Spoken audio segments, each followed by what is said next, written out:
Tudi pri vas zaposleni odhajajo iz podjetja? Kakšna tragedija, toliko vlaganja, toliko truda in na koncu ljudje odidejo. Ko jih vprašamo, zakaj pa odhajate ljudje? Pravijo zato, ker zadeve niso urejene. Kaj pa ni urejeno? Slaba komunikacija, procesi niso definirani, ne morem napredovati. Delovnih mest je vedno več, dobrega kadra pa vedno manj. Obstajajo dve rešitve, ki jih lahko nemudoma uredite v vašem podjetju. Prva stvar, mentoriranje ali coaching.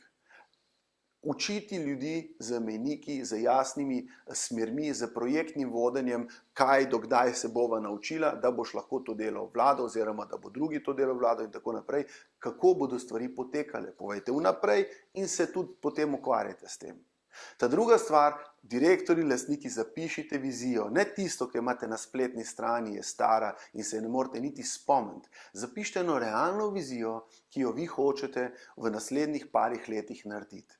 Tako, da bo berljiva, da bo učljiva, da bo hitro zapomljiva, tako, da si jo bodo lahko ljudje zapomnili, ker jo morate neprestano ponavljati.